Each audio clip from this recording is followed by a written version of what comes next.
అందరికీ నమస్కారం. ఈరోజు అంగన్వాడీ వార్తలకి స్వాగతం. ఇంకా ఎవరైనా సబ్స్క్రైబ్ చేసుకోకపోతే వెంటనే సబ్స్క్రైబ్ చేసుకోండి. వీడియోస్ మాత్రం చాలా మంది చూస్తున్నారు. లైక్ చేయడం లేదు. ఖచ్చితంగా ఒక లైక్ అయితే చేయండి.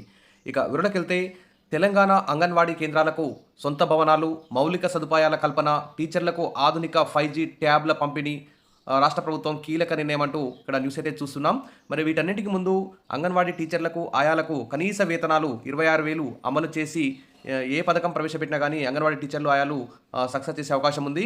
ప్రస్తుతం అయితే గవర్నమెంట్ స్కూళ్లలో స్ట్రెంత్ అయితే తగ్గిపోతుంది. దీనికి సంబంధించి మరి ముందుగా అంగన్వాడీ టీచర్లను, ఆయాలను వారి యొక్క కనీస వేతనాలు అమలు చేసి అంగన్వాడీ కేంద్రాలకు ఆధునిక సౌకర్యాలు కల్పించి చేస్తే అంగన్వాడీ కేంద్రాల్లో మరి ప్రీ స్కూల్ విద్యార్థుల సంఖ్య పెరిగే అవకాశం ఉంది. తద్వారా గవర్నమెంట్ స్కూల్లో కూడా స్ట్రెంత్ పెరిగే అవకాశం ఉంది. కాబట్టి ఫస్ట్ అయితే ప్రభుత్వం అంగన్వాడీ టీచర్లకు, ఆయాలకు కనీస వేతనం 26,000 అమలు చేయాలి, ఉద్యోగ భద్రత కల్పించాలి, సుప్రీంకోర్టు, హైకోర్టు తీర్పుల ప్రకారం వారికి పెన్షన్, గ్రాట్యుటీ తదితర సౌకర్యాలు కూడా కల్పించాలి. ఆల్రెడీ హైకోర్టు అంగన్వాడీ టీచర్లను, ఆయాలను క్లాస్ 3, క్లాస్ 4 ఉద్యోగులు గుర్తించమని కూడా ఆదేశాలు జారీ చేసింది. మరి ఆ తీర్పులను కేంద్ర రాష్ట్ర ప్రభుత్వాలు అమలు చేయాలి. తర్వాతనే అంగన్వాడీలకు ఏ పథకాన్ని ప్రవేశపెట్టినా అంగన్వాడీల ద్వారా సక్సెస్ చేసే అవకాశం ఉంది. ఇక్కడ చూస్తే తెలంగాణ ప్రభుత్వం ఈ విధంగా మరి సొంత భవనాలు నిర్మించడం, మౌలిక సదుపాయాలు కల్పించడం, టీచర్లకు ఆధునిక 5G ట్యాబ్లు ఈ ట్యాబ్లు పంపిణీ చేస్తున్నారు. కానీ ప్రస్తుతం అయితే అంగన్వాడీ టీచర్లు అందరూ కూడా మరి ఈ యాప్లలో వివిధ సమాచారాన్ని అప్లోడ్ చేయడాన్ని తగ్గించాలని చెప్పేసి అయితే డిమాండ్ చేస్తున్నారు. కాబట్టి సరే ప్రస్తుతం అయితే ఈ ఫోన్లు అయితే పనిచేయడం లేదు. ట్యాబ్లు ఇవ్వడం మంచి పని అని చెప్పుకోవచ్చు. ఎందుకంటే చిన్నారులకి మంచి ప్రీ స్కూల్లో రైమ్స్, చిన్న చిన్న స్టోరీస్ కూడా మంచిగా చెప్పొచ్చు. తర్వాత 5G ట్యాబ్లు ఇస్తారు కాబట్టి నెట్వర్క్ సక్రమంగా ఉంటుంది కాబట్టి వారికి యాప్లో కూడా సమాచారాన్ని అప్లోడ్ చేసే అవకాశం అయితే కలుగుతుంది. సరే ఏది ఏమైనా ఈ ట్యాబ్ల ద్వారా పనిచేసేటువంటి పని అయితే తగ్గించాల్సిన అవసరం ఉంది. కానీ అన్ని యాప్లను కలిపి ఒకే యాప్గా చేసి యాప్ల భారాన్ని మాత్రం తగ్గించాల్సిన బాధ్యత ప్రభుత్వం మీద ఉంది.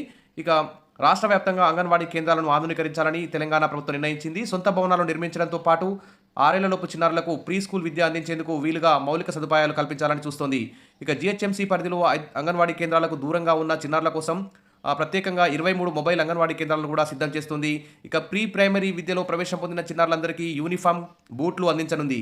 అంగన్వాడీ టీచర్లందరికీ అత్యాధునికమైనటువంటి 5G ట్యాబ్లను కూడా ఇవ్వాలని తెలంగాణ ప్రభుత్వం నిర్ణయించినట్టు తెలిసింది. ఇటీవల మంత్రి సీతక్క ఆధ్వర్యంలో జరిగిన సమీక్షలో 2025-26 సంవత్సరానికి కార్యాచరణను శిశు సంక్షేమ శాఖ అయితే ప్రకటించింది. మరి ఒక్కో మండలంలో 3 గ్రామాల్లో రాష్ట్రంలోని 35,700 అంగన్వాడీ కేంద్రాల్లో దాదాపు 23,982 కేంద్రాలకు సొంత భవనాలు లేవు. వీటిలో 12,363 ప్రైవేటు అద్దె భవనాల్లో కొనసాగుతున్నాయి. మిగతావి గవర్నమెంట్ స్కూళ్లలో, గ్రామ పంచాయతీల్లో, ఇతర ప్రభుత్వ బిల్డింగ్లో అయితే అంగన్వాడీ కేంద్రాలు నడుస్తున్నాయి. ఈ నేపథ్యంలో సొంత భవనాలు నిర్మించాలని ప్రభుత్వం నిర్ణయించింది. ఇక ఉపాధి హామీ పథకం కింద 5,013 కేంద్రాలకు భవనాలు మంజూరు చేయగా ఇప్పటి వరకు 225 మాత్రమే పూర్తయ్యాయి. చాలా భవన నిర్మాణాలు ఇంకా మొదలు కాలేదు. ఇటీవల సమీక్ష నిర్వహించిన మంత్రి సీతక్క ప్రతి మండలంలో 3 గ్రామాల్లో భవనాల నిర్మాణాలు ప్రారంభించాలని, ఈ ఏడాదిలోగా పూర్తి చేయాలని అధికారులకు ఆదేశాలు జారీ చేశారు. ప్రతి కేంద్రంలో 1,00,000 ఖర్చుతో తాగునీటి వసతి, మరుగుదొడ్డి, కరెంటు సౌకర్యాలు కల్పించేందుకు కార్యాచరణ కూడా సిద్ధం చేశారు. ఇక ఆదివాసీ గ్రామాల్లో అంగన్వాడీ సేవలను విస్తృతం చేసేందుకు ఒక్కొక్కటి 12 లక్షలతో మొత్తం 85 అంగన్వాడీ కేంద్రాల నిర్మాణం పూర్తి చేయాలని కూడా శిశు సంక్షేమ శాఖ లక్ష్యంగా పెట్టుకుంది. ఇక అంగన్వాడీ టీచర్లకు అత్యాధునిక ట్యాబ్లు ఇస్తామని చెప్పి కూడా మంత్రి గారు ప్రకటిస్తున్నారు. అంగన్వాడీ టీచర్లు ప్రస్తుతం వినియోగిస్తున్న మొబైల్ ఫోన్లు, రోజువారీ హాజరు, సరుకుల రవాణా, చిన్నారుల ఎత్తు, బరువు, ఆరోగ్య సమాచారం నమోదు చేసేందుకైతే వీలుగా లేవు. ఈ నేపథ్యంలో 35,781 మంది అంగన్వాడీ టీచర్లకు 5G ట్యాబ్లు ఇవ్వాలని, ఒక్కొక్కటి 20,000తో కొనుగోలు చేయాలని శిశు సంక్షేమ శాఖ నిర్ణయించింది. ప్రస్తుత ఆర్థిక సంవత్సరంలోనే ట్యాబ్లు సమకూర్చుకోవాలని, తద్వారా అంగన్వాడీ కేంద్రాలను రియల్ టైం మానిటరింగ్కు వీలు కలుగుతుందని ఇక్కడ భావిస్తోంది. ఇక్కడ చూస్తే అంగన్వాడీ కేంద్రాల భవనాల పరిస్థితి చూస్తే సొంత భవనాలు ఉన్నవి 11,718, అద్దె భవనాల్లో కొనసాగుతున్నవి 12,363, ఇతర ప్రభుత్వ భవనాలు నిర్వహిస్తున్నవి 11,619, మొత్తం అంగన్వాడీ కేంద్రాలు 35,700. ఇక్కడ మౌలిక సదుపాయాలు లేని కేంద్రాలు చూస్తే తాగునీటి వసతి కూడా లేనివి 2,460 అంగన్వాడీ కేంద్రాలు ఉన్నాయి.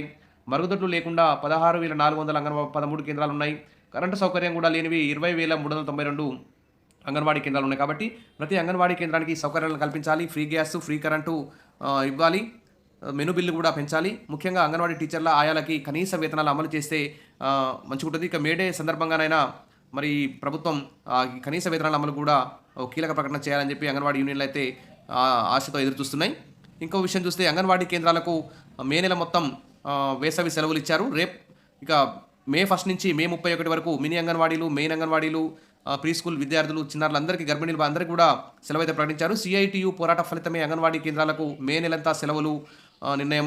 రాష్ట్ర ప్రభుత్వానికి ప్రత్యేక ధన్యవాదాలు.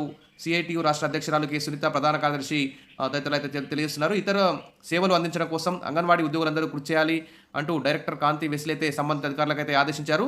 వేసవి సెలవులు ఉన్నాయి కానీ మరి ఇదే స్ఫూర్తితో పెండింగ్ సమస్యల పరిష్కారం కోసం కూడా భవిష్యత్తులో మరిన్ని సమరశీల పోరాటాలకు అంగన్వాడీ టీచర్స్ అంతా సిద్ధం కావాలని పిలుపునిస్తున్నారని సిఐటియు అయితే పేర్కొంది. ఇక ఈ సందర్భంగా అంగన్వాడీ టీచర్లందరూ కూడా వేసవి సెలవుల్లో అంగన్వాడీల్లో మరి 3 నుంచి 6 ఏళ్ల చిన్నారులను చేర్పించుకోవడానికి మరి అంగన్వాడీ బడిబాటలాగా భారీ ఎత్తున కార్యక్రమాలు నిర్వహించి మరి అంగన్వాడీ కేంద్రాల్లో చిన్నారుల సంఖ్యను పెంచాలని చెప్పి ప్రభుత్వం అయితే ఆదేశించింది. ఇక అంగన్వాడీ టీచర్లకు ఆయాలకు మే నెలంతా వేసవి సెలవులు. ఈ వేసవి సెలవుల్లో మరి అంగన్వాడీల్లో సంఖ్యను పెంచుకోవడానికి అంగన్వాడీ టీచర్లు ఆయాలు కృషి చేయాలని చెప్పి చెప్పారు. అదేవిధంగా రిటైర్మెంట్ బెనిఫిట్ 2 లక్షలు టీచర్కు, ఆయాకు ₹1,00,000 చెల్లించాలని, రిటైర్ అయిన టీచర్లందరికీ వెంటనే రిటైర్మెంట్ బకాయిలు చెల్లించాలని, ప్రతి నెలా సెంటర్ అద్దెలు, ఆరోగ్య లక్ష్మి బిల్లులు, గ్యాస్ బిల్లులు చెల్లించాలని కోరగా వేసవి సెలవుల అనంతరం పరిష్కారానికి కృషి చేస్తామని హామీ ఇచ్చినట్టు తెలిపారు.